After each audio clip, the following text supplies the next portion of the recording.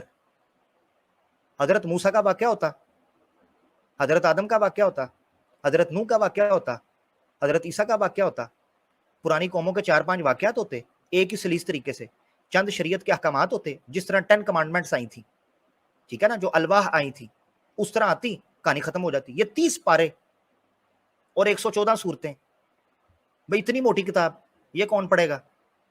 اور اسی لیے لوگ پڑھتے نہیں ہیں, اسی لیے لوگ نہیں پڑھتے. تو میرا سوال یہ ہے کہ جو آپ 50 سال کی بات کر رہے ہیں, خود یہ قرآن ابھی آپ نے کہا آہستہ آہستہ اترا, چلے میرا سوال ہے کتنے سالوں کے اندر اترا؟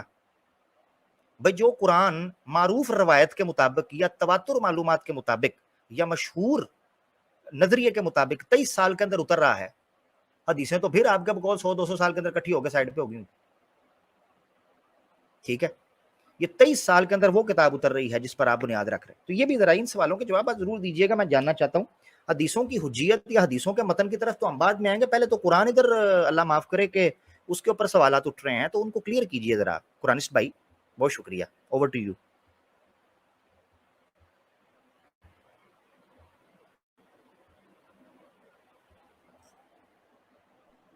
جی اب میں بولوں گا. جی جی جی بولیں. جی اب یہ ہے کہ ہمیں دیکھنا چاہیے کہ وہ کسی کتاب کی حجیت کے لیے یا اس کے حق کی طرف سے ہونے کے لیے کیا اللہ تعالیٰ نے بات بیان کی ہے.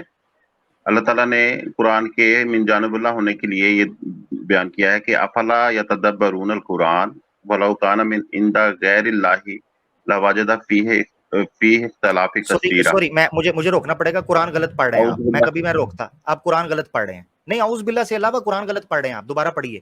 میں اسی لیے کہتا ہوں قرآن اس کو کہا کریں, آپ قرآن غلط پڑھ رہے ہیں.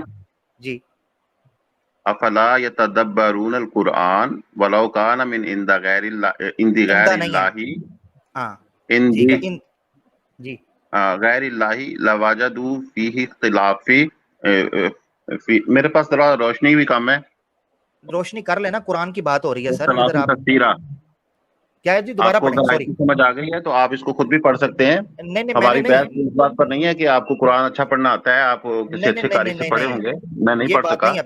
پیارے بھائی دوبارہ آیت پڑھیں. سوری دوبارہ آیت پڑھیں قرآن کی. آپ قرآنسٹ ہیں نا, دوبارہ پڑھیں. مسئلہ کیا آپ اس میں سے کیا آپ لینا چاہتے ہیں؟ میں لینا چاہ رہا ہوں کہ جو خود کو قرآنسٹ کہتے ہیں وہ قرآن کیسے پڑھتے ہیں, میں یہ دیکھنا چاہتا ہوں. نہیں, ان کو بہت اچھا قرآن پڑھنا نہیں آتا ہوتا.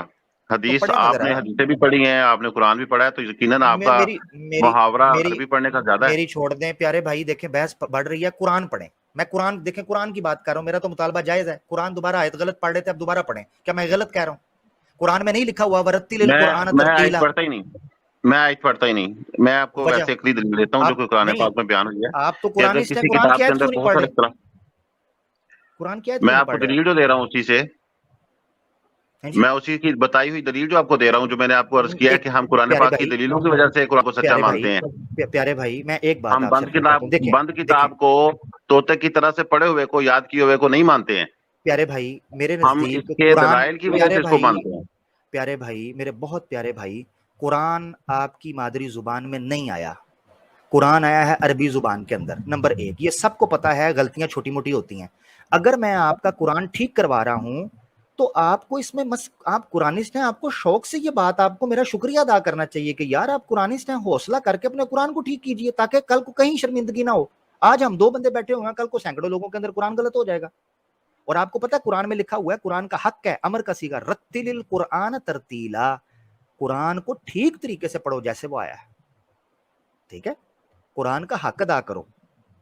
تو یہ قرآن آپ صحیح سے پڑھیں عربی زبان میں. دوبارہ جس سے آپ نے استدلال کیا ہے, میں چاہتا ہوں ہم ایک دوسرے کو سیکھیں سکھائیں. جہاں میں غلط پڑھوں گا میری صلاح کیجیے گا, اس میں کوئی جذباتی ہونے کی بات نہیں ہے. میں کوئی ہار جیت کا فیصلہ نہیں, مگر قرآن تو پڑھیں پیارے بھائی, قرآن عربی زبان میں پڑھیں. جی میں ایک دفعہ پھر کوشش کرتا ہوں, شاید آپ کو پھر پسند آئے. افلا یتدبرون القرآن ولو کان من عند غیر اللہ لوجدوا فیہ اختلافا کثیرا. زبردست, ٹھیک ہو گیا جی, بہترین ہو گیا, زبردست, شکریہ جی. تو اس میں دلیل یہ اللہ تعالیٰ نے قائم کی ہے کہ اگر یہ قرآن غیر اللہ کی طرف سے ہوتا تو اس کے اندر اختلاف بہت زیادہ ہوتا. ٹھیک تو ہو گیا. اللہ تعالیٰ کا یہ دعویٰ ہے کہ اس میں اختلاف نہیں ہے، اور ہم نے اس کو پڑھ کر دیکھا ہے تو اس میں اختلاف نہیں نکلا. جبکہ یہی چیز جب ہم حدیثوں میں دیکھتے ہیں تو حدیث کا نہ تو اس طرح کا کوئی دعویٰ ہے، نہ ہی وہ اختلاف سے خالی ہے. تو اس لیے ہم اس بات سے منع کرتے ہیں کہ حدیث سے دین لیا جائے، کیونکہ دین بڑا حساس معاملہ ہے. اگر آپ حدیث کے ذریعے سے دین میں کچھ ملاوٹ کر دیں گے اور وہ ملاوٹ ٹھیک نہ، مطلب وہ خالص دین نہ ہوا، تو جو کل دین بنے گا آپ کا اور میرا، وہ ٹھیک نہیں بنے گا. اس کے اوپر اعتراض وارد ہوں گے. کل کو کوئی غیر مسلم وہ اعتراض اٹھائے گا اور ہم جواب نہیں دے پائیں گے. لیکن یہ صرف یہی معاملہ نہیں ہے کہ ہم جواب نہیں دے پائیں گے، ہم گمراہی کا شکار بھی ہو جائیں گے. اور جیسا کہ اس وقت اکثر مسلمان لوگ جو ہیں وہ حدیثوں کی وجہ سے گمراہیوں کا شکار ہیں. وہ ایسا نہیں ہے کہ وہ گمراہیوں کا شکار نہیں ہے، وہ گمراہیوں کا شکار ہیں. ان کو کوئی سبیل، ان کو کوئی راہ نظر نہیں آتی کامیابی کی. وہ مذہبی بحثیں کرنا اور طرح طرح کی جو ہے وہ لاجکیں جو کہ بالکل عام انسانوں کی سمجھ میں نہیں آتی، تو وہ پیش کرتے رہتے ہیں. لاجک تو وہ پیش ہی نہیں کرتے، وہ صرف یہ کہتے ہیں کہ جی دیکھیں حدیث جو پیش کر دیا آپ مانو اس کو. تو وہ مجبور کرتے ہیں کہ آپ کے مذہبی جذبات اکھڑ جائیں گے، آپ کے مطلب آپ مذہبی طور پر مجروح ہو جائیں گے، یا آپ کا ایمان کمزور ہو جائے گا اگر آپ نے ایسا کام نہ کیا جو ہم آپ کو بتا رہے ہیں. تو وہ ایک طرح کی بلیک میلنگ شروع کر دیتے ہیں حدیثیں پیش کر کے. تو ہم یہ سمجھتے ہیں کہ دین کے لیے صرف قرآن بہت کافی ہے، ضرورت سے زیادہ کافی ہے. یعنی اگر یہ اس میں سے صرف ام الکتاب والا حصہ ہی آیا ہوتا اور متشابہات والا حصہ نہ بھی آیا ہوتا تو بھی کافی ہونا چاہیے تھا. لیکن اللہ تعالیٰ نے اگر یہ دیا ہے تو یقیناً اس کی ضرورت تھی. تو قرآن کے چند رکوع، چند صورتیں، چند مضامین پڑھنے سے ہی اتنی تسلی ہو جاتی ہے، اللہ تعالیٰ کے اوپر پختہ ایمان ہو جاتا ہے، اتنا گیان مل جاتا ہے انسان کو کہ اس کے بعد حدیثوں کی طرف دیکھنے کی قطعاً کوئی ضرورت نہیں رہتی. تو ایک تو ضرورت حدیث کی کوئی نہیں ہے، اور یعنی دین کے معاملات میں ہسٹری کے طور پر میں اس کو مانتا ہوں کہ حدیث کے بغیر گزارا نہیں ہے. اور گزشتہ ہسٹری کو بھی قرآن پاک نے بیان کیا ہے، جس کا آپ بڑا کہہ رہے تھے کہ جی کیوں قرآن میں تو خود حدیثیں لکھی ہوئی ہیں، تو پھر کیوں حدیثوں کو نہ مانا جائے. تو بات یہی ہے کہ جو چیز خالص ہے جی اس کو ہم لیں گے، جو چیز غیر خالص ہے اس کو نہیں لیں گے. ٹھیک ہو گیا جی. بات ہوگی آپ کی؟ جی ہو گئی. اچھا، آپ کا جو مرکزی نقطہ تھا، آپ نے کہا کہ قرآن، جو میرا اصل سوال تھا، باقی اس کے علاوہ جو باتیں ہیں اس کو چلو ہم فی الحال سمجھنے سوچنے سے تعلق رکھتی ہیں. تو ہم ایک پوائنٹ کو لے لیتے ہیں. آپ نے یہ کہا کہ آپ قرآن کی جو تحقیق کرتے ہیں من جانب اللہ ہونے کی، وہ بنیادی طور پر کرتے ہیں کہ قرآن میں کوئی تضاد نہیں ہے. آپ نے سورہ نساء کی جو آیت ہے غالباً 82 یا 84 ہے، وہ پڑھی، اعوذ باللہ من الشیطان الرجیم، افلا یتدبرون القرآن ولو کان من عند غیر اللہ لوجدوا فیہ اختلافا کثیرا، کہ کیا یہ غور نہیں کرتے، تدبر نہیں کرتے قرآن میں، کہ اگر یہ من جانب غیر اللہ ہوتا تو اس میں کثیر اختلاف پایا جاتا. اچھا ٹھیک ہو گیا، زبردست. یہ آپ نے قرآن کا ایک اصول پیش کیا، اس میں کوئی شک نہیں. اچھا، قرآن کی دو آیات میں آپ کے سامنے رکھنے لگا ہوں جو باہم متضاد ہیں. باہم متضاد ہیں. میں آپ کے سامنے یہ مثلاً رکھنے لگا ہوں، گو کہ میرا بھی یہی عقیدہ ہے کہ قرآن میں تضاد نہیں، مگر یہ سمجھانے کے لیے کہ جب کبھی کسی چیز کے اندر تضاد آ جائے تو اصولیین کے ہاں اس تضاد میں تطبیق کی کوئی گنجائش بنتی ہو تو وہ نکالنی چاہیے. یہ میں اس لیے کہہ رہا ہوں تاکہ میرے سننے والوں کو یہ غلط فہمی نہ ہو کہ یہ عامر حق کیا پیش کرنا شروع کر رہا ہے. ہمارا سب سے بڑا مسئلہ منکرین حدیث کے ساتھ جب گفتگو کرتے ہیں یہی ہوتا ہے کہ ہمیں ان کو قرآن کے حوالے سے اسی جگہ پر لا کر کھڑا کرنا ہوتا ہے تاکہ ان کے اصول ٹھیک اور درست ہو سکیں. یہ نہیں ہوتا. یاد رکھیں، جب ہم قرآن کی حجیت، قرآن کے من جانب اللہ ہونا، یا سنت کی آئینی حیثیت یا حجیت یا حدیث جو کہ حدیث رسول پاک صلی اللہ علیہ وسلم صحیح سند اور مرفوع متصل ثابت ہو جائے، ایسی صورت کے اندر ہمارے لیے یہ چیز سمجھنا بڑا ضروری ہو جاتا ہے کہ ہم اصول متعین کر لیں، کیا یہ چیز ہمارے لیے حجت ہے یا نہیں. اس حوالے سے گفتگو ہو رہی ہے.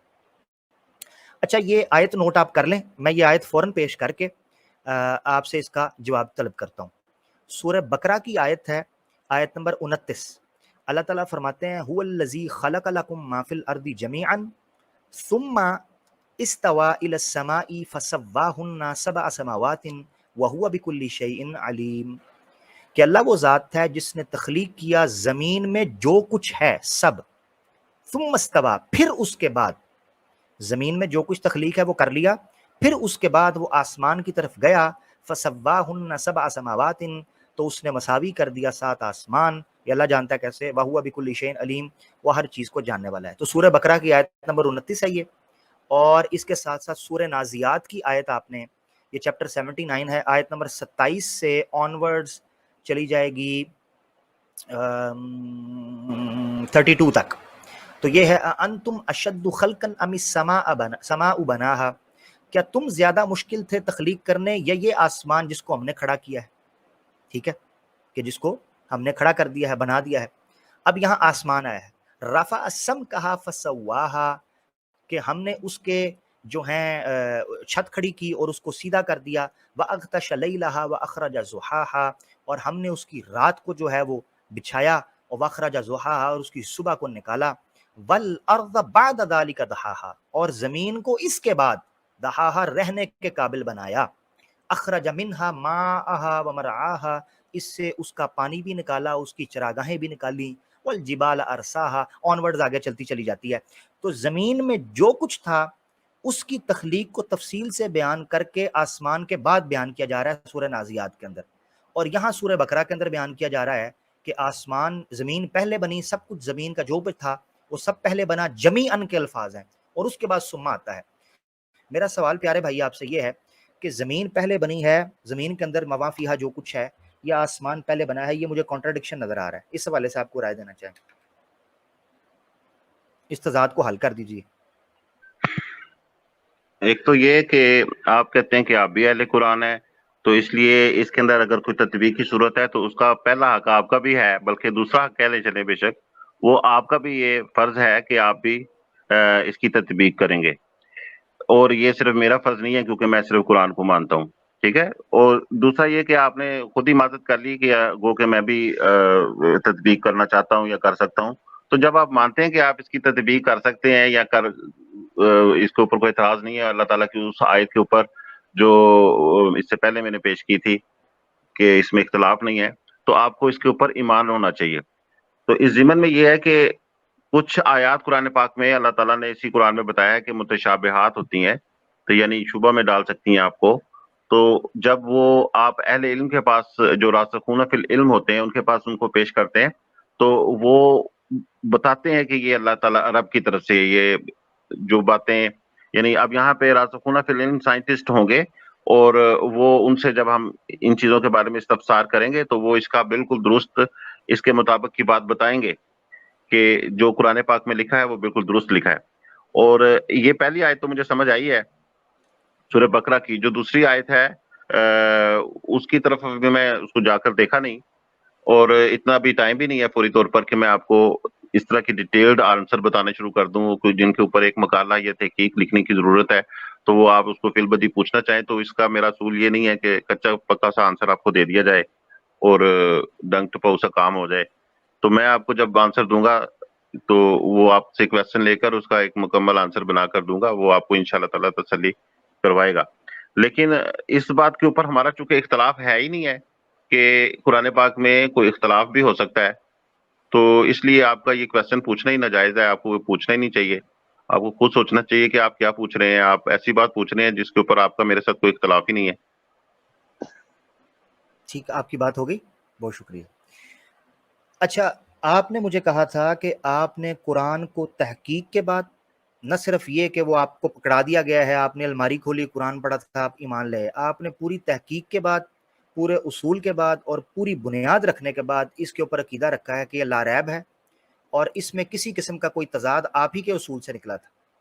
تو میں نے آپ کے اصول پر اس چیز کو پرکھا ہے، یہ فی الحال آپ کے اصول پر بات ہو رہی ہے، میری ذاتی رائے کیا ہے یا میں اس میں تطبیق کس قدر دوں گا وہ میرا مسئلہ ہے، مگر اگر میں تطبیق دے دوں تو اس کا مطلب یہ ہے کہ میں حدیث کے ساتھ ساتھ قرآن کے اندر تطبیق دے کر ایک اچھا مسلمان بھی بن، کیونکہ میں قرآن کے مسائل بھی حل کر رہا ہوں اور میں حدیث پر بھی ایمان لایا ہوں، تو اس کا مطلب یہ ہے کہ میرے حدیث پر ایمان لانے نے میرے قرآن پر ایمان یا قرآن کے عقیدے یا قرآن کی تحقیق کے اندر کوئی رخنہ نہیں ڈالا۔